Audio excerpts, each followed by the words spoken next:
당신을 괴롭히는 투자 고민 아침엔 투자에서 함께 하시죠. 반갑습니다. 허잼입니다. 네, 여러분 안녕하세요. 홍선입니다. 네. 자, 수요일 시장이고요. 우리 시장 오늘 코스피 코스닥 좀 엇갈리는 흐름. 오늘은 코스피가 좀 더 괜찮습니다. 그렇습니다. 네, 0.4% 상승, 코스닥 0.3%대 하락하고 있는 상황인데 어제 사우디 간밤에 땡큐 사우디였죠. 네. 뭐 거기서 그레이트 타임 보내고 있다. 그러니까요. 뭐 이런 것도 올라오면서 뭐 여러 가지 투자 소식, 개별 기업들, 특히나 엔비디아나 테슬라 같은 경우는 여러 가지 이슈가 테슬라 있었어요. 5% 가까이 올랐는데, 진짜 이게 경제에 어떤 훈풍이 좀 불어오나 싶은데 그게 좀 우리 시장에 왔으면 좋겠다는 게 저의 어떤 기대고요. 저도요. 네.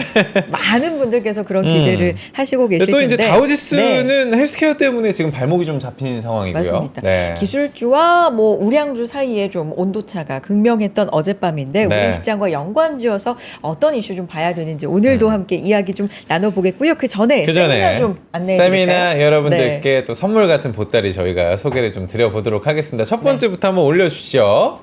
첫 번째 세미나 얼마 네. 남지 않았습니다. 기간이 5월 17일이죠. 네. 오후 1시부터 열리는 세미나인데요. 이철 박사님 함께해 주십니다. 중국에서 바라본 미중 관세 전쟁에 대해서 이야기를 하는데 이 중간 90일 이제 휴전을 한 상태이기 때문에 유예인 거예요. 그러니까 네. 유예이기 때문에 이게 되게 미묘하게 그렇죠. 봐야 될 부분들이 많다라는 분석이 네. 있는데 이철 박사님께 또 인사이트 얻어보시는 시간 가져보셨으면 좋겠습니다. 장소 또. 체크하셔야 네. 됩니다. 여의도 NH투자증권 본사 4층에서 펼쳐지고요. 이것도 마찬가지로 저희가 시간은 얼마 남지 않았는데 지금 좌석도 얼마 남지 네. 않았다고 합니다. 선착순으로 신청을 받고 있으니까 중국 투자 관심 있다 하시는 분들은 꼭 신청을 부탁드리도록 하겠습니다. 두 번째 보여주시죠. 네, 다음은 채권에 대한 얘기죠. 네. 우리 구혜영 차장님께서 저금리 저성장 시대의 채권 투자 전략을 함께 짜보는 시간 갖도록 하겠습니다. 한국, 미국, 브라질 채권까지 3종 세트로 준비를 하고 계시고요.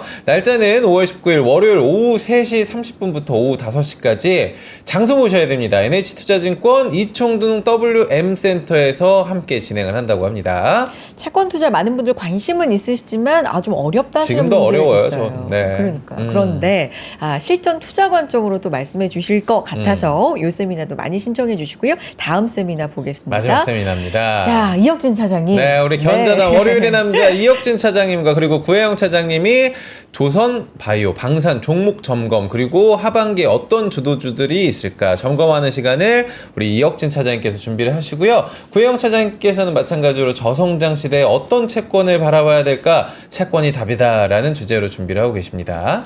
이 세미나도 뭐 정보 전달이나 뭐 공부하는 이런 거보다 좀 실전 중심으로 준비하고 계시다고 해요. 네. 그 부분이 포인트인 것 같아요. 많은 분들 좀 신청해 주셨으면 좋겠습니다. 링크 통해서 신청해 주시기 바랍니다. 몇 자리 안 남았어요. 그러게요. 네. 자, 바로 오늘 수상한 투자 아이디어 수요일 날 또 우리는 해외로 또 국내로 떠나보도록 하겠습니다. 정우창 부장님 3주 만에 인사드리도록 하겠습니다. 반갑습니다. 안녕하세요. 네, 안녕하세요. 네, 반갑습니다. 네. 또 2주 쉬었다가 3주 만에 또 인사를 드리니까 소개를 또 부탁을 좀 드려보도록 하겠습니다. 네, 감사합니다. 네. 네, 저는 압구정 NH투자증권 압구정센터에서 근무를 하고 있는 정우창 부장입니다. 제가 조금 이렇게 간단하게 제 소개 좋아요. 페이지를 네. 그냥 1분만 할애해서 소개를 드리도록 하겠습니다. 네. 네. 저는 이제 뭐 이런 경력과 나이를 좀 가지고 있고요. 특히 해외 주식 쪽으로 좀 특화해서 노력을 많이 하고 있습니다. 제가 이제 본사에서 한 3년 정도 최근에 해외 주식 랩 운용팀에서 근무를 했기 때문에 좀 해외 주식 운용에 대한 좀 노하우도 있고 그다음에 이제 매니저분들을 많이 알고 있다라는 거고요. 이제 저희 고객의 문제를 오늘 한번 조금 말씀드려 보겠습니다. 네. 저희가 국내 증시도 많이 좋지만 그래도 지금 이제 해외 투자에 대해서 대중화되는 단계이고요. 근데 정보가 이제 너무 많다 보니까 어느 분은 뭐 미국이 신뢰를 잃었다. 앞으로 소위 말해서 많이 안 좋을 거다 이렇게 말씀하시는 분들도 있고 좀 저처럼 좀 긍정적으로 이야기하는 분들도 있고 그래서 정보의 홍수 속에서 조금 어떻게 판단해야 될지 좀 어려움이 고객분들한테 있을 거다라고 생각하고요. 맞아요. 그다음에 정말로 내가 믿을 만한 사람은 누구인가 이거에 대한 고객분들의 좀 고민이 많을 것 같은데요. 저는 요런 좀 역량을 좀 갖추고 있다 이렇게 감히 좀 소개를 드리도록 하겠습니다. 네. 뭐 출연을 해 주셨었지만 네. 그래도 오늘 뭐 처음 보신 분들도 있을 수 있기 때문에 네. 정우창 부장님에 대한 간략한 본인 소개였습니다. 그렇습니다. 나이까지 자세하게 또 소개를 나이 논란이 좀 해주셨네요. 있습니다. 생각보다 어리다는 죄송합니다. 아니요, 실제로 보면 영하십니다. 영하십니다. 네. 네. 그래요. 지난번에 나오셨을 때 이제 흔들리는 시장에서 중심을 잡아주는 말씀 많이 해주셨는데, 오늘, 그러니까 어젯밤, 간밤 기준으로 해서 S&P 500 같은 경우는 올해 이제 수익률이 상승으로 돌아섰어요. 돌아섰죠. 많이 빠졌었는데. 그러게요. 네. 그러니까 다 만회했다는 뜻이고 회복 네. 탄력성이 그만큼 좋았다는 뜻이죠. 일단 어젯밤 같은 경우는 뭐 관세 이슈 좀 이어졌고 네. CPI 발표도 있었고 그렇죠. 뭐 앞서서도 말씀드린 사우디 쪽에서의 여러 좋은 소식들 있었는데 어떻게 보십니까? 지금 가장 주목하고 계신 부분부터 부장님 좀 짚어볼까요? 예, 제가 뭐 자료 한번 네. 예, 좀 봐주시면요. 제가 한 2주 두 번 나올 때마다 매번 보여드렸던 그렇죠. 차트인데요. 네. 이제 미국 시장은 상승하는 그 관성이 있다 이렇게 말씀을 드렸고 실제로 평균적으로 한 73%가 상승한다. 라는 거였고요. 근데 지난달만 해도 S&P가 뭐 한 15%, 16%막 이렇게 빠졌었지 않습니까? 네. 그러면은 미국 시장은 당연히 매수하는 이제 기회가 될 는 부분이다라고 좀 생각을 했었고요. 실제로 조금 그렇게 된 것 같습니다. 근데 지금 최근에 이제 주식시장 상승은 이제 뒤에서도 말씀드리겠지만 우선은 저희 이런 관세에 대한 부분이 이제 중국과 이런 합의가 좀 발표가 됐고, 근데 실제로 이 뉴스에 나오는 것보다 더 뒤에서 더 협력적으로 중국과 좀 그런 내용들이 계속 있는 것 같아요. 예, 이제 겉으로는 지금 뭐 히토류는 안 되고 있다라고 그렇죠. 하지만 네. 또 이제 겸사겸사 지금 실제로 하고 있고 그다음에 펜타닐이 만약에 중국에서 조치를 해주면 지금 30% 관세도 10%까지 좀 낮춰질 수 있는 부분이라서 펜타닐만 니네가 제대로 잡아주면 네, 더 그렇죠, 깎아주겠다. 그럼 시장에서는 적어도 최소 한 5, 60%를 예상하다가 네. 이거 잘하면 한 10%까지 요렇게 생각을 하게 되는 거고 지금 미국의 행보를 보면은 중국은 이제 어느 정도 봉합을 하고 네. 그다음에 유럽이나 아니면은 이제 기타 뭐 우리나라가 있을 아시아 수도 있고요. 국가들. 네, 네. 그런 쪽으로 오히려 협상을 조금 더 디테일하게 하려는 모습을 보여주고 있습니다. 근데 시장에서는 가장 중국에 대한 부분이 걱정이었기 때문에 그렇죠. 그런 부분이 좀 해소되면서 투자 심리가 굉장히 좋아진 거다 이렇게 생각을 합니다. 그러니까 맞아요. 사실 오늘 아침에 속보로 제가 하나 보고 온 게 제주에서 미중 이제 통상 대표들도 만나고 우리나라도 뭐 그리어 대표랑 우리나라 안덕근 장관이 만난다. 여기서 중간 점검을 좀 할 것이다 하는데 여기서 좀 뭐 뉴스가 좀 나올 수 있을까요? 어떻게 보세요? 이제 이거는 약간 사실 좀 게임의 법칙하고 비슷한데요. 뭐냐면은 모두가 다 미국과 협상을 하지 않으면은 이제 기타 국가들도 좀 이제 버팅기면서 내가 원하는 거를 조금 더 관철할 수가 있잖아요. 눈치도 좀 보고. 그렇죠, 그렇죠. 그러니까. 근데 네. 우선 중국이 저렇게 우호적으로 되고, 그다음에 영국도 됐고, 그다음에 이제 또 기타 뭐 인도라든가 이제 하나하나씩 협상을 이제 그 진척을 보이는 국가가 나올수록 그렇죠. 소위 말한 다른 국가들은 굉장히 초조해질 수밖에 없어서 그러면은 가속화돼서 무역 협상도 조금 진전이 있지 않을까 이렇게 생각을 합니다. 근데 이렇게 말씀드리면 이게 조금 우리의 기본적인 정서랑 다를 수 있는데 결국은 미국이 좋아지는 겁니다. 결국은 미국이 좋아지는 예, 거다. 그렇죠. 네. 왜냐하면 지금 결국 협상은 미국이 테이크를 하는 입장이잖아요. 그게 몇 퍼센트를 가져가냐, 어느 분야를 가져가냐의 차이지만 결국은 협상이 완료가 되면 미국은 그 비포 예전보다 이제 좀 더 이제 더 좋은 조건으로 교역을 하는 거라서 이게 이 무역 협상 관세가 되면서 이제 노이즈로 주가가 빠지니까 아 이게 미국이 이제 어려워지는 건가 이렇게 오해를 하시는데 제가 생각하기로는 결국은 협상은 여러 국가와 될 거고 그러면은 미국은 가져가게 되는 거죠. 우리나라만 봐도 어쨌든 자동차 관세도 있을 거고, 네. 예, 어떻게 방위비나 뭐 이런 부분도 있을 거잖아요. 그리고 투자도 유치를 했고요. 그래서 결국은 이 관세 끝은 이제 트럼프 뭐 제가 대변인이 된 기분인데 결국은 미국이 좀 유리하게 더 좀 지금도 잘 사는데. 예, 보기 쉽게 잘 살죠. 혼자만. 혼자만 같이 좀 잘 살아야지. 앞으로도 더 계속 해먹겠다 이런 의도로 보시면 될 것 같습니다. 결국에 뭐 여러 가지 협상 오고 가는 끝에 좀 내려가더라도 네. 어쨌든 그 전에 교역 조건보다는 미국이 더 나아지는 거다. 결과적으로. 그렇죠. 네, 맞습니다. 뭐 그런 부분을 지금 짚어주신 거고. 네. 사우디 쪽에서 굉장히 많이 얘기가 들려서 이 부분도 좀 짚어볼 필요가 있죠. 사우디 네. 얘기를 좀 해볼까요? 그러면은 어제 이야기가 좀 나왔어요. 중동에서 굉장히 호재가 좀 있었다라는 뉴스들이 오늘 아침에 많이 나왔는데 네. 사우디하고 안보하고 경제 빅딜을 이야기를 하면서 무려 850조 투자 협정을 맺었습니다. 이게 사실 뭐 간밤에 미국 주가 쫙 끌어올린 거 아니겠습니까? 그거 어떻게 보세요? 특히 기술주의죠. 네. 네, 그러니까 어저께 가장 좀 이제 부각이 된 뉴스가 이제 엔비디아지 맞아요. 않습니까? 네. 근데 이제 트럼프 대통령의 그 이제 뉘앙스나 방향을 보면은 중국을 통해서 엔비디아가 어느 정도 좀 손해를 봤단 말이죠. 네, 칩에 대한 규제도 있고, 뭐 지금도 이제 중국에 이렇게 아예 대놓고 최신 칩을 못 팔지 않습니까? 하지만 우리한테 협조를 한다면 결국은 중동같이 다른 루트를 내가 뚫어준다. 예, 이런 모습을 보여준 거죠. 네. 그래서 이제 미국 기업들은 이런 선례들을 보고 이게 정부 정책에 이제 협조해야겠다. 그래, 믿고 가면 되겠구나. 이런 생각을 좀 할 수 있는 것 같고 실제로 그런 움직임을 보여줄 만한 이제 능력이 있고 실행력이 있었다. 네. 이렇게 생각을 합니다. 네. 근데 약간 시장의 크기를 보면 네. 중국 대비해서 사우디는 조금 약한 거 아닌가라는 생각이 들긴 하는데 사우디를 시작으로라는 거죠?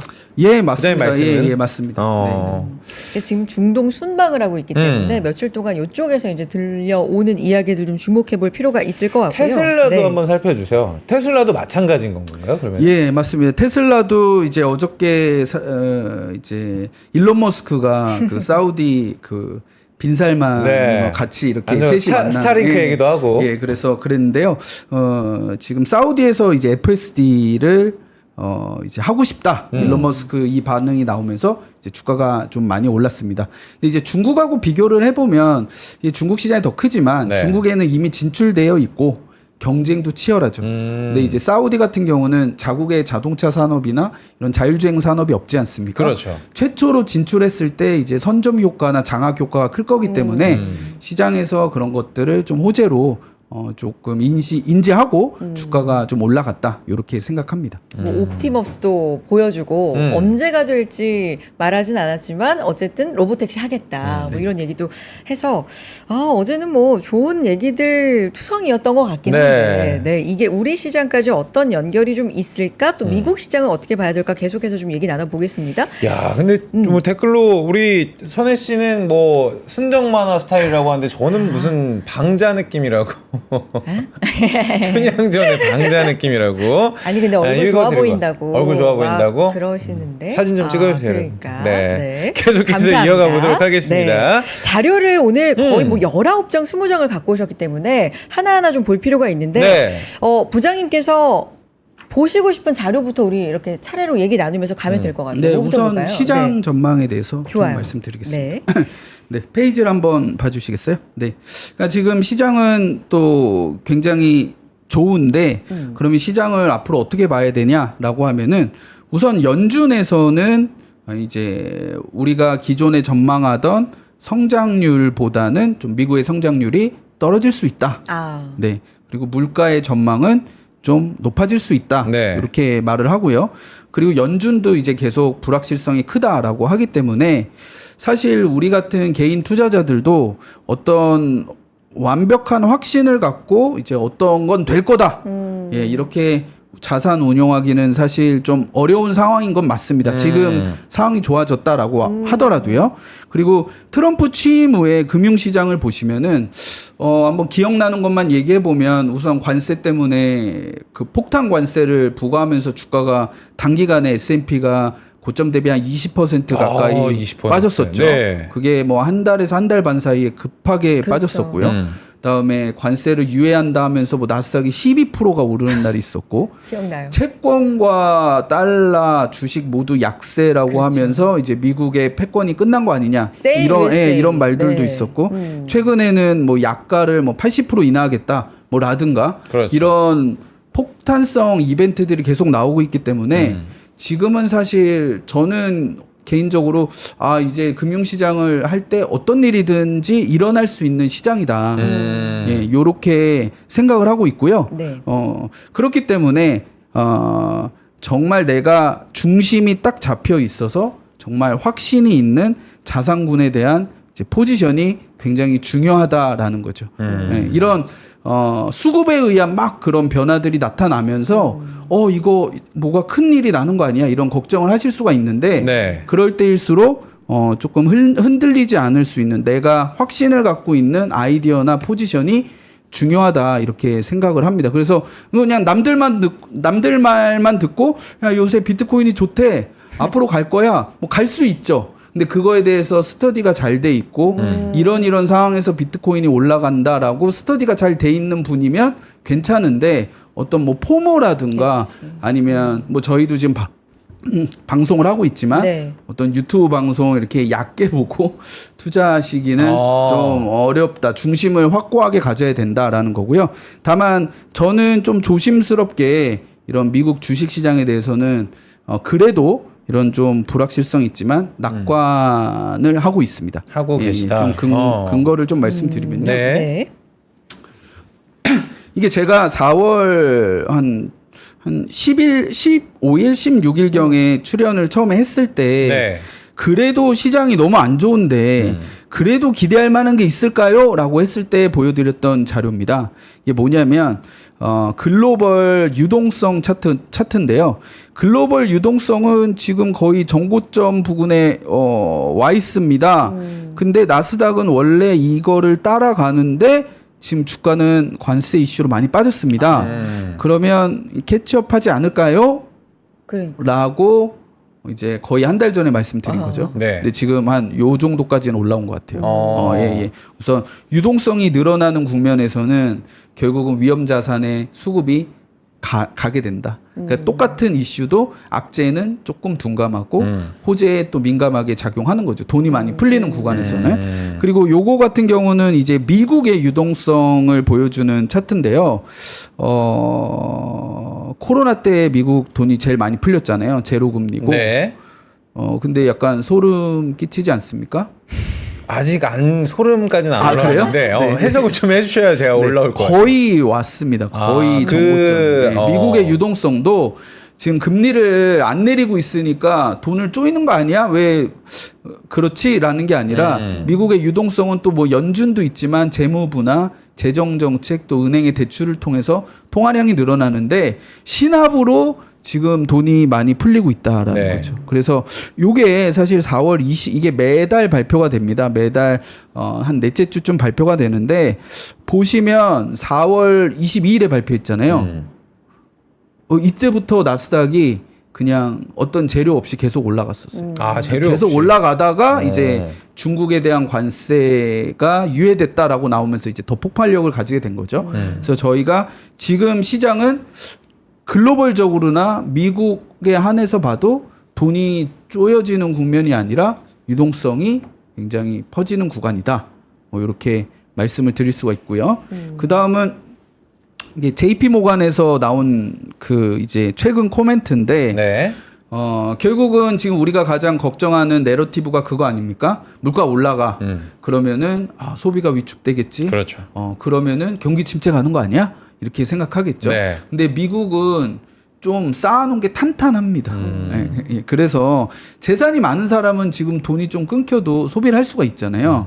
미국 같은 경우는 가계 자산이 2019년 이후에 46조 달러니까 이게 우리나라로 따지면은 한 6경인가요? 그러니까 증시가 좋았던 영향도 있고. 예, 맞죠. 예, 네. 부동산도 좋고. 그래서 실제로 예금 잔액도 팬데믹 이전보다 지금 3배 이상 늘어났고요. 예, 그다음에 미국에서 임금이 한 5년 사이에 한 27% 올랐는데 저는 이렇게 안 올랐습니다. 한국에. 네. 전 더 떨어진 것 같은데요. 저는 진급을 했는데도 이렇게 안 올랐습니다. 아, 그래요. 예. 네. 요 사이에. 예, 근데 평균적으로 이렇게 누적적으로 올랐다.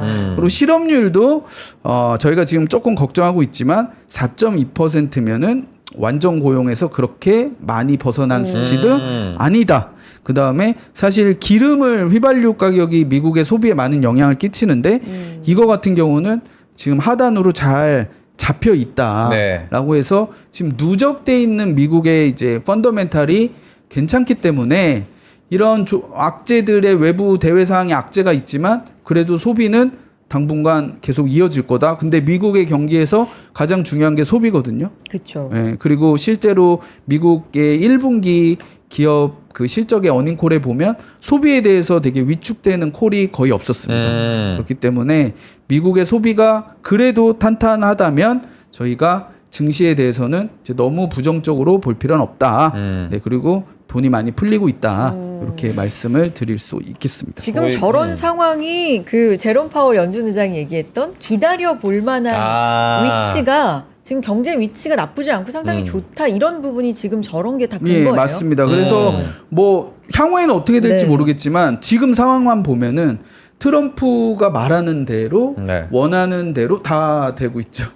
하나만 빼고 금리가 지금 낮추고 싶은데 금리를 못 낮추고 있는데 지금 미국의 소비도 탄탄하고요. 그다음에 투자도 많이 들어오고 있고요. 그다음에 관세 수입도 조금 괜찮죠. 그다음에 고용 지표도 지금 왜 이렇게 좋게 나와 할 정도로 좋게 나오고 있잖아요. 그래서 그리고 오늘 뭐 사우디 이렇게 가듯이 가서 이제 미국 내 투자를 계속 유치하고 있지 않습니까? 그래서 실제로 지금 미국의 금리가 이제 지금 낮아지는 게 조금 지연되고 있는데 그거를 제외하면은 거의 트럼프의 의도대로 지금 가고 있는 게 아닌가. 아니 중국의 150% 관세 어차피 못 받을 거라고 생각했잖아요. 근데 지금 30%야. 근데 굉장히 선녀 같죠. 선녀 같죠. 30%면 30%만 할 만하다 이렇게 생각하시잖아요. 145 했다가 30% 가니까. 그래도 30%도 괜찮죠. 30%도 0에서 보면은 그렇죠. 30%도 나쁘지 않은 건데 그러면 종합을 하면은 미중 관세 완화가 되고 그리고 사우디 협력 이야기가 나오고 뭐 CPI 지표도 괜찮아. 그러면 금값 엄청 오른다고 했다가 이제는 그러면 약간 리스크온이라고 해야 되죠. 이제 주식 쪽으로 돈이 돌아온다라고 그렇게 봐도 될까요? 그러면은 지금부터 위험자산으로 위험자산으로 다시 돌아온다? 예, 지금 조금 그렇게는 생각하고 있는데, 근데 이제 투자는 조금 아까 말한 대로, 너무 안심하시면 안 되고, 또 갑자기 또 무슨 일이든 생길 수 있는 겁니다. 네. 제가 지금 올해 생긴 일들을 먼저 다 예측한, 증권사 하우스라든가 아니면 전문가가 있었을까요?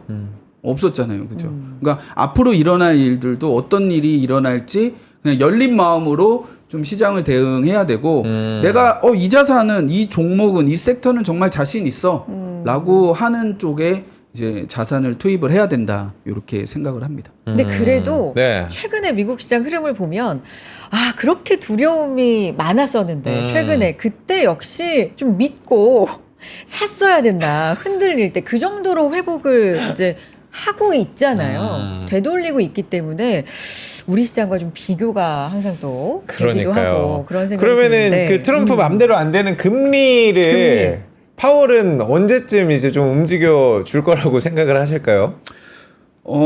지금 파월 뭐 맘대로 되는 것도 아닌 것 같아요. 그러니까 오히려 금리를 지금 내린다고 해도 오히려 이렇게 지표가 좋고 실업률도 안정적이고 물가에 대한 우려가 있는데 연준이 금리를 내리면 오히려 시장 금리는 인플레 우려로 더 올라갈 수가 있습니다. 그래서 트럼프와 파월이 굉장히 대립한다. 네. 저는 그렇게 생각하지 않아요. 어? 앞에서는 굉장히 으르렁대지만 뒤에서는 우리 언제 어떤 시나리오로 그래요? 요렇게 내리면 오. 파월 입장도 괜찮고 트럼프의 체면도 살려주면서 시장에 이제 그 좋은 포인트에 내가 이 카드를 쓸 수 있을까 이거를 굉장히 뒤에서는 서로 파지티브하게 협상이나 뭐 내용을 하고 있고요. 이게 그냥 뭐 네가 우기는 거냐 이렇게 말씀드린 게 아니라 실제로 이 스캇 베센트의 인터뷰를 보면은 파월과 매주 한 달에 뭐 2번에서 3번 아침 식사를 하는 사이라고 합니다. 아, 베센트가? 예. 근데 이런 적은 없어요. 재무장관과 연준 의장이. 그래서 둘은 굉장히 지금 교류가 있고요. 그다음에 지금 스캇 베센트가 트럼프의 거의 대리인 대행인처럼 활동을 하고 있지 않습니까? 그렇죠. 네. 뭐 많은 주도해서. 부분을 위임받고 있고요. 네. 그랬기 때문에 지금 우리 트럼프 행정부와 연준이 굉장히 대립돼서 금리 정책을 하고 있다 이렇게 생각하시면 안 될 것 같아요. 오. 근데 다른 관점으로는 혹시나 경제 상황이 네. 트럼프 대통령의 의도대로 안 굴러갈 경우에 안 갈 경우에는 이거 내가 주장한 대로 금리 빨리 안 내려서 그래 이렇게 네 탓이야, 네 탓. 책임 전가로 이렇게 좀 깔아놓는 건 아닌가라는 것도 의심해 볼 만하잖아요. 네, 뭐 맞습니다. 뭐 여러 개가 있겠죠. 네, 제가 트럼프랑 파월이랑 직접 만나서 얘기한 건 아니기 때문에 우리 다 그들의 그 보관까지 다 알 수는 없지만 맞아요. 그 여러 정황상 트럼프와 파월이 결국은 합리적으로 시점을 조율하고 있을 거다 네. 이렇게 생각합니다. 네. 부장님 좋습니다. 다음 자료도 또 보면서 얘기해 주세요. 어떤 네. 자료로 가볼까요? 저희 기재부도 데이터도 네. 가져오셨고요. 그리고 최근에 이제 미국 투자하시면서 환율에 대해서 맞아요. 걱정을 많이 하시더라고요. 네. 그래서 실제로 저는 이제 계속 미국에 투자를 해야 된다. 요런 스탠스인데 이제 엊그제도 어제 말고 그 엊그제도 이제 우리 친구를 만났거든요. 저랑 동갑인 네. 이제 고교 대학 동창을. 그래서 이제 국내 투자만 하고 있다고 하길래 미국 투자를 해야 된다, 친구야. 이제 앞으로 10년, 15년, 20년 네가 투자를 해야 되는데 이제 미국을 빼놓고 투자하면 겉돈다. 이렇게 이야기를 했는데 근데 친구 따라서 투자하는 게 이게 저희 엄마는 하지 말라고 했거든요. 친구지만 전문가 친구지 맞아요. 여기는 않습니까? 전문가. 예, 난 예. 진짜 다 사자들밖에 없어가지고 저는 주변에. 그런데 아. 환율이 너무 높아서라는 걱정을 또 많이 하고 있고 그 다음에 실제로 환율이 원 달러가 내려갈 거다라는 전망이 더 많은 것 같아요 지금. 네. 예, 그러다 보니까 이제 미국 투자에 대해서 선뜻 못 들어오는 그런 부분이 있는데 제가 저는 이제 미국 투자를 하고 있지 않습니까? 네. 그래서 너는 어떻게 환율에 대해서 대응하고 있어라고 물어보신다면 네. 저는 솔직히 환율을 생각하지 않아요. 예, 그냥 지금쯤 테슬라가 뭐 좋은 가격이다, 엔비디아를 지금 사고 싶다라고 하는데 제가 여분의 달러가 없으면은 뭐 원화의 여유금 있으면 환전해서 사는 거지.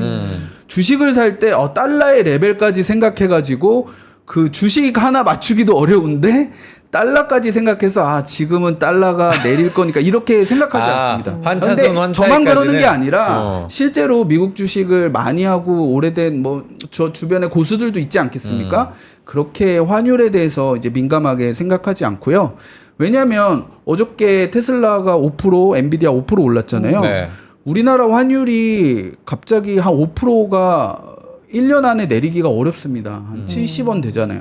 주식의 변동성은 환율의 변동성에 비해서 훨씬 크기 때문에 네. 너무 이것까지 크게 고민할 필요는 없다라는 거고요.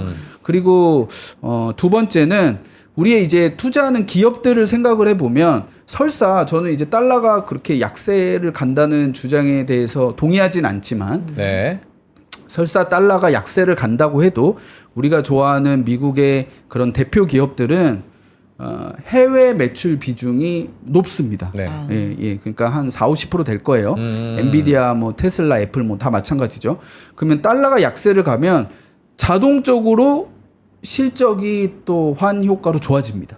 그래서 내가 조금 높은 달러를 지불했다고 하더라도 내가 투자하는 기업의 실적에 그 환율이 좀 기여할 수 있다. 그래서 그걸 또 너무 걱정하지 말자. 좀 이렇게 좀 말씀드릴 수 있고요. 그 다음에 지금 환율의 약세를 가는 뭐 지금 그런 논리를 말씀하시는 분들이 이제 미국이 원한다. 미국이 원해서 미국이 달러 약세를 갈 거기 때문에 이제 앞으로 갈 거다. 뭐 이렇게 말씀들 하시잖아요. 그러니까 네. 상대국의 통화 가치를 좀 높여라. 네, 이런 걸 그렇죠, 압박한다. 그렇죠. 예, 그렇죠. 그런데 직접 들으신 건 아니잖아요.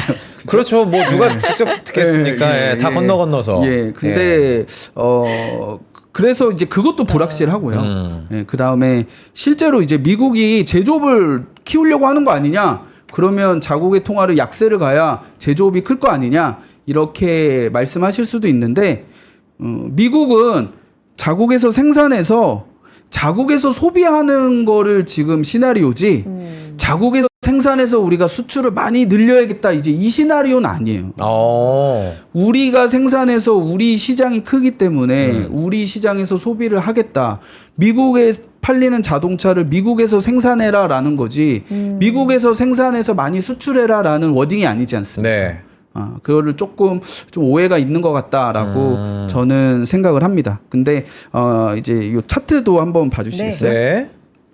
그럼 이제 환율은 어떻게 되냐라고 보면 제가 입사를 했을 때가 뭐 한 이 무렵이었던 것 같아요. 그래서 그때는 환율이 한 800원, 900원 왔다 갔다 하다가 금융위기가 터지면서 환율이 많이 올랐었는데. 네. 기재부에 가보면은 그럼 우리나라 환율은 과거에 어떻게 변했냐 이런 걸 보면 70년부터 데이터가 있습니다. 300원이었어요. 달러당. 네, 네, 네. 달러당 300원. 네. 그리고 70년 지나면서 400원, 네. 600원, 뭐 800원 뭐 이렇게 가잖아요. 이때 이제 위기가 있어서 한때 IMF 오른 때. 거고. 예. 그리고 뭐 1,100원, 1,200원 레벨 하다가 900원 뭐 이렇게 갔다가 그러니까 이게 뭐냐면은 이거를 한 5년에서 10년 끊어 보면은 항상 올랐어요. 네. 달러는 항상 올랐습니다. 네. 한국만 그런 게 아니고요. 한 15년, 20년 이렇게 보잖아요. 전 세계 통화를 보면 달러가 다른 국가 대비 다 강세예요. 우리나라만 그런 게 아닙니다. 일본은 한 2010년 대비해서 지금 거의 반토막 났고요. 뭐 이제 유럽에 있는 뭐 중립국이라고 하는 스위스라든가 네. 뭐 노르웨이, 덴마크 뭐 이런 좀 특이한 국가들이 아닌 경우에는 대부분 달러 대비 통화는 전 세계적으로 약세가 이제 메인 트렌드입니다. 긴 추세는 이게 중간중간에 뭐 강세를 가고 약세를 갈 수도 있지만 우리가 이제 투자를 할 때는 당장 6개월, 1년만 볼 수는 없잖아요. 긴 추세가 그 방향이라고 하면 우리가 좀 물려도 달러가 내가 1,400원에 환전했는데 1,350원 됐어. 그러면은 이제 기쁜 마음으로 이제 또 환전을 해서 미국 투자를 더 할 수 있네. 이런 기쁜 생각을 가지시고 너무 두려워하기보다는 그렇게 되고요. 그래서 통계적으로 보면은 우리나라는 평균적으로 한 2% 정도 이제 매년 좀 약세다. 근데 사실 솔직히 말씀드리면 좀 작년에 약세가 깊었습니다. 그래서 저도 이게 단기간에 1,500원, 1,600원, 1,700원 갈 거다라고 생각은 하지 않고요. 다만 이게 한 5년, 2030년, 2040년 이때 네. 보면 지금보다는 좀 환율이 더 높이 있을 확률이 더 높다라는 거죠. 네. 그래서 그런 관점에서 네. 저는 환율은 좀 신경 안 쓰는 편이에요라는 게 이제 이런 근거로 네. 말씀해 주신 것 같고 광고 잠깐 보고 올까요? 지금 할 얘기가 많은데. 그 얘기를 하셔야 되죠. 그러니까. 네. 여러분 맞아요. 어디 네. 가지 마세요. 광고 타임.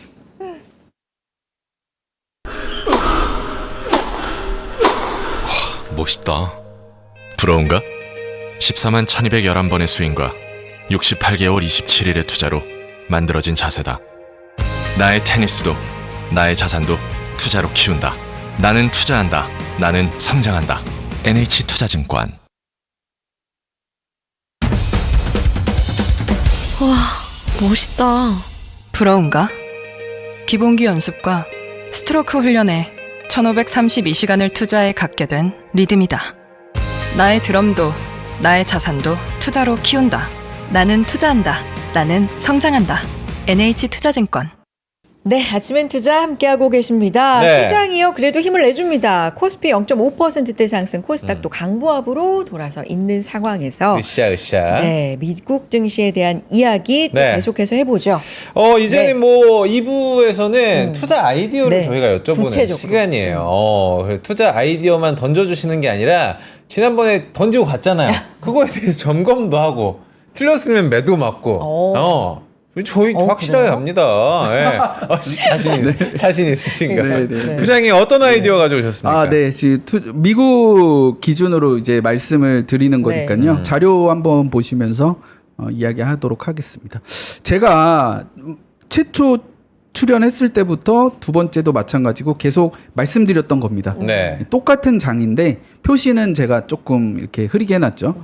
예. 이제 요거는 이제 조금 그 매력이 조금 많이 올라왔잖아요. 근데 적립식으로 내가 이제 미국의 투자를 어떻게 시작해야 돼라고 하면 이제 S&P 500, 나스닥 100 ETF를 적립식으로 매수한다. 이거는 치트키라고 저는 생각해요. 치트키. 예. 네. 언제 어디서건 어느 때건 시작하자.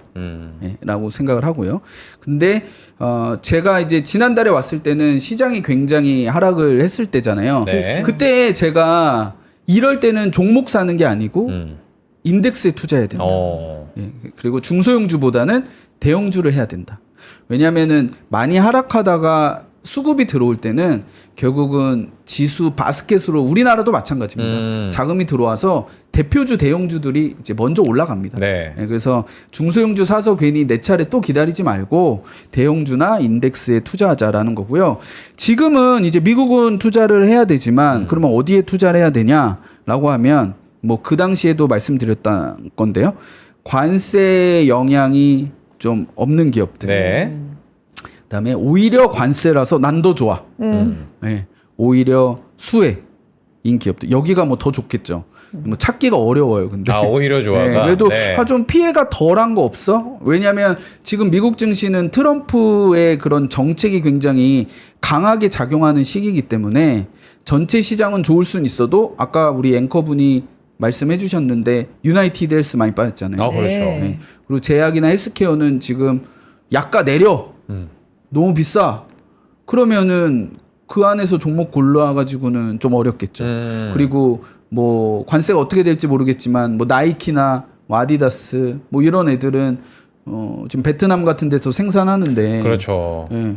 그 관세를 한 3-40% 맞으면 비싸게 들어오는 거죠. 네, 그렇죠. 그게 완전히 이제는 베트남 관세는 100% 해결됐어라고 시장이 언제쯤 의식할 수 있을까요? 그게 6개월, 1년, 2년이 될지 모르잖아요. 그러니까 아무리 그렇게 좋은 기업이라도 관세 영향이 없거나 관세 국면에서 오히려 수혜인 기업들. 그래서 이제 저가 매수 전략은 지금은 좀 지나갔죠.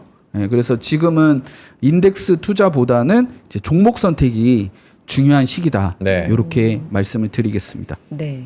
지난 투자 아이디어 점검을. 예. 그리고 요거는 그 다음 페이지 네. 또 같이 말씀드릴게요. 그 다음에 저는 개인적으로 투자에 대해서 이런 철학을 가지고 있습니다. 뭐냐면 아까 치트키로 말씀드린 게 미국의 인덱스에 인덱스. 투자하자. 맞아요. 네. 요건 치트키라고 생각하고 그 다음에 주식을 투자할 때 우리 청취자분들도 시청자분들도 좀 그렇게 해보세요.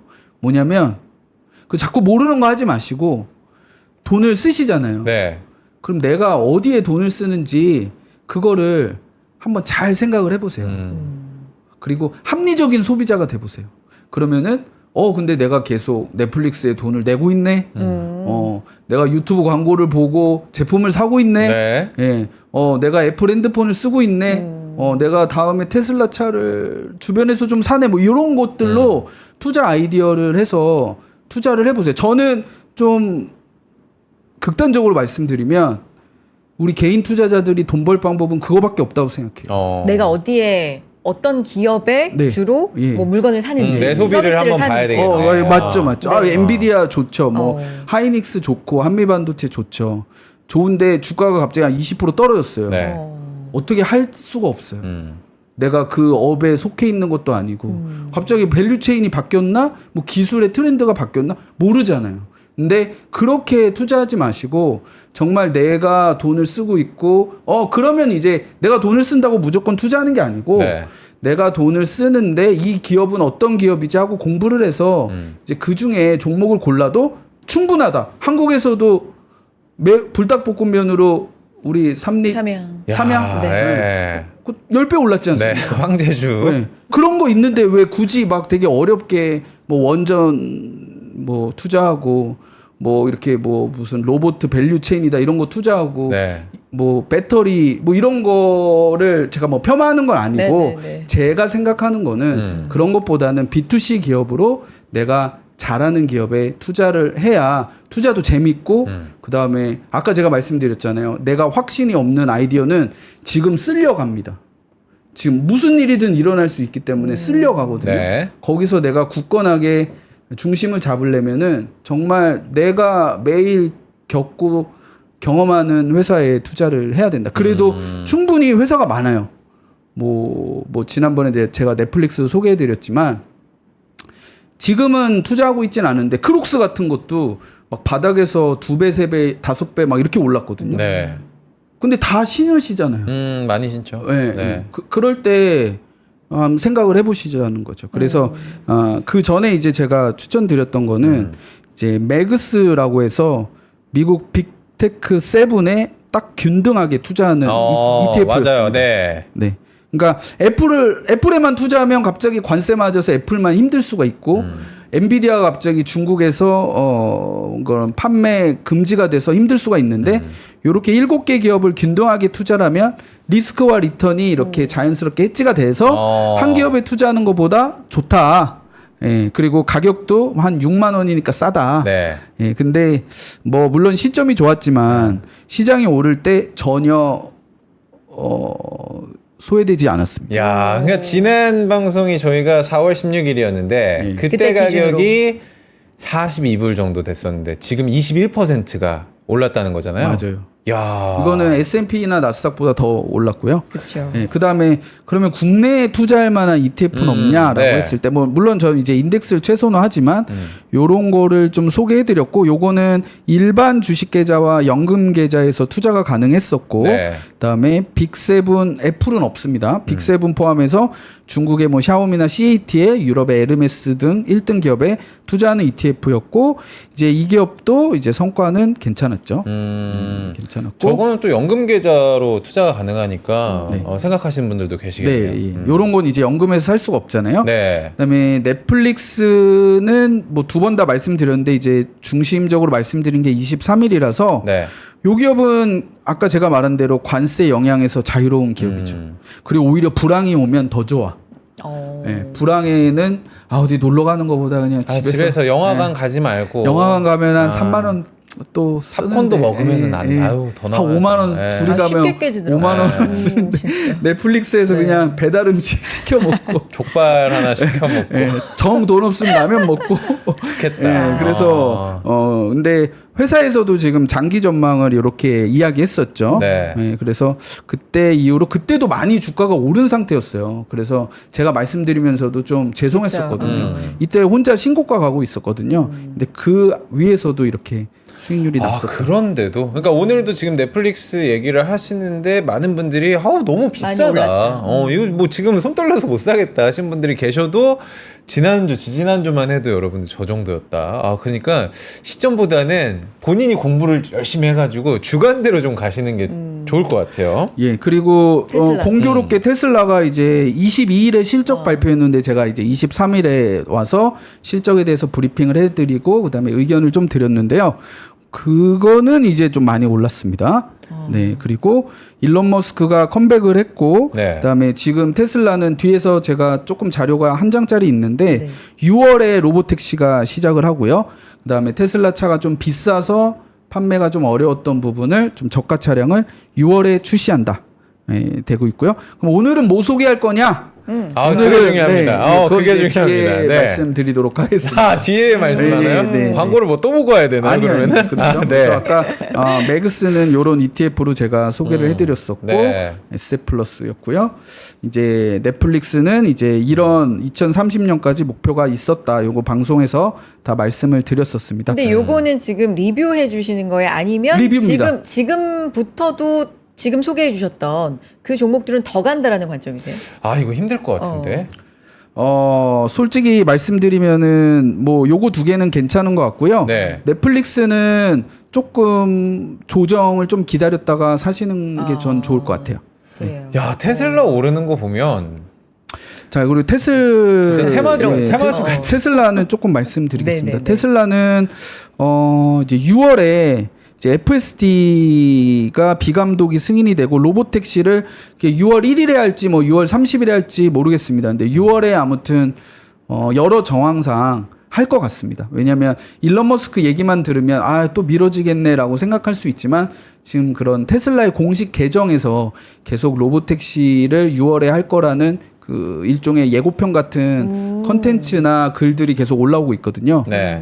실제로 지금 직원 대상으로 하고 있고요. 그래서 이 로보택시가 테슬라의 그 역사에서 굉장히 중요한 이벤트가 될 가능성이 높다라고 생각합니다. 로보택시. 근데 펀더멘탈로는 굉장히 중요한 이벤트인데 주가는 미리 올랐다가 또 막상 재료 그렇죠. 나올 때 떨어지는 경향이 테슬라는 있긴 했었습니다. 네. 참고해 주시고요. 네. 그다음에 하반기에는 이제 옵티머스를 생산을 하고 네. 공장에 투입을 하고 그다음에 중국과 유럽의 FSD 승인을 지금 3분기에 저희가 지금 추진을 하고 있다. 뭐 요런 겁니다. 근데 테슬라는 조금 이렇게 말씀을 드리면 이 투자가 좀 어려운 국면인 것 같아요. 저 역시도 기존에 가지고 있는 포지션은 유지를 하고 있지만 네. 섣불리 신규 매수를 못 하고 있습니다. 이제 그 이유는 이런 꿈과 희망은 좋은데 지금 자동차 판매가 1분기도 안 좋았잖아요. 근데 지금까지는 아직 2분기가 끝나지 않았으니까 향후에 더 데이터를 봐야 되지만 현재까지는 그렇게 자동차 판매가 또 2분기라고 썩 괜찮게 올라오는 건 아닌 것 같아요. 그래서 갑자기 또 시장에서 이 자동차 안 팔리네? 라고 하면서 이제 주가가 조금 흔들릴 수도 있고 그다음에 미국에서 지금 또 전기차 보조금 세액공제 혜택을 없애는 법안이 좀 발의가 되고 있어서 네. 우리 2차 전지 어제 많이 빠졌습니다. 네. 근데 테슬라는 또 장 초반에 좀 약하다가 사우디 또 호재를 통해서 그렇죠. 올라갔거든요. 네. 그래서 이런 좀 현실적인 부분이 자동차도 좀 잘 되고 자율주행도 기대해 보면 더 편하게 비중 확대를 할 수가 있을 텐데 지금은 자동차 부분은 되게 조금 안 좋은 시그널이고 이런 자율주행에 대한 모먼트가 다가오는 거는 테슬라한테는 굉장히 지금 큰 모멘텀이 좀 오고 있다. 그 시간이 지금 얼마 남지 않았다. 이런 거를 조금 알고 계시면 좋을 것 같아요. 이게 자율주행이 되면 제가 감히 말씀드리지만 네. 챗 GPT는 상대도 안 돼요. 자율주행이 정말 이제 상용화가 된다면 그렇죠. 지금의 챗 GTP 열풍과는 아예 그냥 차이가 아예 이제 소위 말해서 좀 레벨우가 다른 거죠. 레벨우가. 예. 근데 이제 그거는 완전 언어도구나. 자율주행 수준의 그런 맞습니다. 걸 말씀하시는 거고. 근데 지금 근데 실제로 네. 로보택시에 관련해서는 네. 어차피 테슬라가 거기 이제 그런 어려울 때 이제 원격 요원도 배치를 할 거고요. 그다음에 지금 미국 전역에서 조금 잘 되고 있는 피드백을 좀 받고 있거든요. 근데 이제 시작하는 그런 텍사스 오스틴 지역은 더 열심히 학습과 실험을 할 거기 때문에 네. 조금 조심스럽지만 잘 서비스가 되고 그러면은 사람들이 이거를 경험해 봄으로써 테슬라 차량을 타게 되지 않습니까? 타보니까 테슬라 차 괜찮네. 테슬라 차를 경험 안 해본 사람들이 너무 많거든요. 괜찮네. 자율주행이 되네. 이러면서 이 자동차 판매에도 업사이드를 만들어줄 거라고 저는 생각해요. 로보택시를 타보고 다음 차는 테슬라로 내가 생각해봐야겠다. 이렇게 생각하는 사람들이 많아지지 않을까. 이렇게라고 생각하고 네. 그 다음에 아까 제가 관세 영향이 없거나 피해가 적은 기업이라고 했는데 테슬라는 굉장히 피해가 크죠. 그렇죠. 현대 기아도 크죠. 그렇죠. 다 자동차는 큽니다.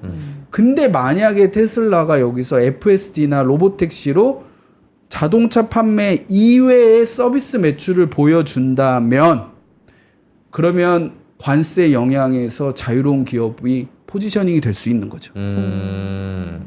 다른 애들은 차 못 파는데 얘는 지금 이런 자율주행이나 로보택시 이걸로 매출이 나고 미래 청사진을 보여주고 있네. 기존 자동차 업체랑 완전 다르구나라고 포지션 보여줄 수가 있고요. 차원이 네. 다른 필드. 그렇죠. 그리고 지금 우리가 팔란티어에 왜 열광을 하는지 아십니까? AI 계속 외쳤는데 그 AI로 뭘 할 건데라고 네. 확실하게 보여주거나 매출을 일으키는 기업이 없죠. 챗GPT도 적자잖아요. 근데 팔란티어가 실제로 AI로 매출이나 이익이 나잖아요. 네. 그래서 굉장히 열광하는 겁니다, 시장에서. 근데 테슬라가 자율주행으로 정말 매출이나 이익의 청사진을 보여준다면, 물론 한 1년에서 2년은 적자일 거예요. 네. 근데 만약에 보여준다면 이게 향후에 몇백만 대가 깔리고 한 대당 얼마의 매출이 나고 마진율은 몇 프로고 이게 계산을 할 수가 있거든요. 그러면 굉장히 시장에서는 열광할 가능성이 있다. 요거를 그러니까 이 잠재력을 굉장히 폄하하시면 안 됩니다. 이제 막 중국하고 비슷한 거 아니야? 비슷한 거 아니에요. 네. 그리고 중국이 아무리 잘해도 중국 애들은 미국에서 자율주행 할 수 없잖아요. 네. 그래서 미국 안에만 테슬라가 장악을 해도 미국 시장이 어마어마한 거거든요. 그래서 미국 자꾸 중국 자율주행이랑 비슷하다 이렇게 폄하하지 마시고 미국에서 정말 잘 되면 포텐셜이 굉장히 크다. 근데 그 시기가 굉장히 임박했다. 이런 거를 좀 알고 계시면 좋겠습니다. 진짜 테슬라를 또 많이 이용을 해보셨고, 부장님. 네. 지금 뭐 말씀을 또. 굉장히 오래되셨습니다. 테슬라를 그러니까. 또 연구하신 지가 오래됐는데, 근데 테슬라가 문득 이런 궁금증이 듭니다. 이 완성차만을 판매하는 게 아니라 나중에는 이 자율주행이라는 서비스 소프트웨어를 판매를 하게 된다면 시장은 정말 커지겠다. 서비스를 판매하게 된다면 그럴 가능성 혹시 있나요? 그렇죠. 굉장히 저는 크다고 보고 지금 트럼프 관세가 한 국가가 되면 연쇄적으로 할 수 있다고 했잖아요. 지금 다른 포드나 다른 기업들이 테슬라의 FSD를 라이센스를 한 기업만 나오면 그러면 미국 시장에서 이제 맞아. 테슬라의 FSD를 안 하겠다라고 못 할 거예요. 그럼 이제 줄줄이 다 붙는다고 보시면 됩니다. 그래서 지금 한 기업이 나오는 거는 그거 가지고 뭐 그게 그렇게 큰 매출의 상승 요인이 아니야 이렇게 폄하하시면 안 되고요. 네. 굉장히 큰 시그널이다 이렇게 좀 생각을 하고 있습니다. 알겠습니다. 짧은 시간 가운데 다음 투자 아이디어 이커머스를 갖고 이거 오셔서 빨리 가야 될 것 이거 좀 같아요. 꼭 네. 듣고 싶어요. 어떤 내용이에요? 네네네. 네. 이커머스 그 자료를 좀 네. 보시면요. 제가 1분기 실적 기업들을 쫙 보고 어닝콜을 들어봤는데 여기 섹터는 다 실적이 좋고 전망이 양호해 하는 게 이제 이커머스 시장이었고요. 미국에 상장된 기업들이 이렇게 우리 대표적으로 아마존, 한국의 쿠팡도 미국에 상장이 돼 있죠. 네. 그다음에 메르카도 리브레, 시리미티드 이런 기업들이 미국과 한국, 라틴 아메리카, 동남아시아를 기반으로 사업을 하고 있는데요. 한번 이 매출과 이익의 성장을 한번 보십시오. 542%. 야. 어마어마한데요. 네, 별로 주가도 저렇게 따라오나요? 주가는 그렇게 못 갔죠. 그 정도. 그래요? 그렇게 다 올랐으면 제가 소개 안 드리겠죠. 다 반영됐다 하겠죠. 그래서 우리가 이제 AI로 막 하고 있는데 이커머스는 AI에 좀 수혜를 받을 수 있는 데다가 네. 그 다음에 해자가 탄탄합니다. 지금 구글 같은 경우는 뭐 검색이 잠식되지 않냐 이런 말이 있는데 아마존은 물류센터를 다 이미 거점에 해놓고 유통망을 다 깔아놨기 때문에 애플이 나도 이제 이커머스 할래 그거 못해요. 네. 마이크로소프트가 할래 못합니다. 이미 이제 판도가 결정이 난 거예요.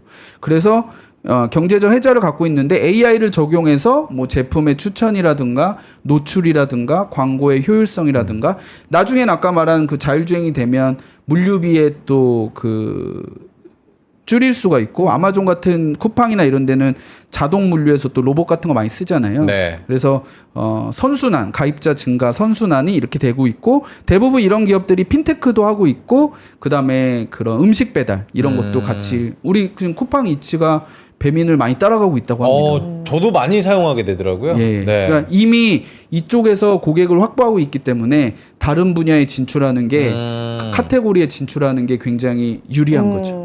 그래서 그리고 소비자들이 경기가 어려워지고 제품값이 오르면 좀 더 가격을 면밀하게 맞아요. 비교해보고 꼼꼼하게 하려면 또 이커머스를 많이 이용할 것 같아요. 아하. 근데 말씀해 주신 것처럼 이 실적이 잘 나오는 거에 비해서 주가가 따라가지 못한 데는 또 그만큼 이유가 있지 있나? 않을까요? 아니 오르긴 올랐는데 예 오르긴 올랐지만 앞으로 더 업사이드가 있을 것 같다라는 거죠. 왜냐하면 지금 같은 시장에서는 실적이 좋은 기업이 이제 점점 희소해질 수 있거든요. 그럼 이제 그런 기업들로 이제 매기가 많이 갈 수가 있다. 예, 이게 좀 이제 차별화가 많이 될 수 있는 거죠. 네. 그 중에 이제 우리나라 기업이니까 다른 기업도 저는 다 좋게 봅니다. 네. 지금 소개한 기업들 다 좋고요. 다 좋은데 뭐 쿠팡은 쿠팡. 우리가 네. 잘 아는 기업이니까 이런 거 좀 아쉬운 거죠. 이제 쿠팡 없인 못 살아. 예, 쿠팡 없이는 어떻게 살아? 이제 쿠팡 큰일 났어 이러면서 저 신혼부부거든요. 아침에 이렇게 문 열면 문이 잘 안 열릴 때가 쿠팡이 있어요. 이렇게 네, 그래서 뭘 그렇게 시키시는지 모르겠는데 정말 많이 이용을 하시더라고요. 제 네, 맞아요. 와이프분도. 다 필요한 거일 거예요. 네. 저도 그렇습니다. 그래서 원래는 이제 한 쿠팡이 작년 기준으로 이제 이커머스 1위 기업이 됐고요. 시장 점유율이 한 22%니까 이제 강하게 보시는 분은 50% 넘어가지 않을까? 요렇게 해서 한국이지만 성장 여력이 있지 않을까? 요렇게 보고 있고 실적을 보면 이제 영업이익이 막 2,000억, 2,500억 나오니까 시총이 60조인데 너무 적은 거 아니야? 이렇게 생각을 하실 수가 있는데 이커머스 기업들은 실제 이익보다 현금 흐름이 훨씬 좋아요. 왜냐하면 물류센터나 투자를 많이 하면서 감가상각을 계속하기 때문에 원래는 한 1조 벌면서 나 이익 2천억 났어요 이렇게 소개하거든요. 그래서 우리가 아마존에 투자를 못했던 거예요. 아마존이 계속 퍼가 100배 이럴 때도 현금 흐름은 엄청 좋았거든요. 근데 EPS가 낮으니까 이게 밸류 비싼 거 아니야? 근데 이제 그 감가상각은 시간이 지날수록 이제 점점 없어지니까 아하. 투자 그 점증기가 지나면 그래서 이커머스 기업들은 앞으로 얘네가 이 시장을 장악해 나가게 되면 포텐셜이 굉장히 크다 이렇게 생각을 하고요.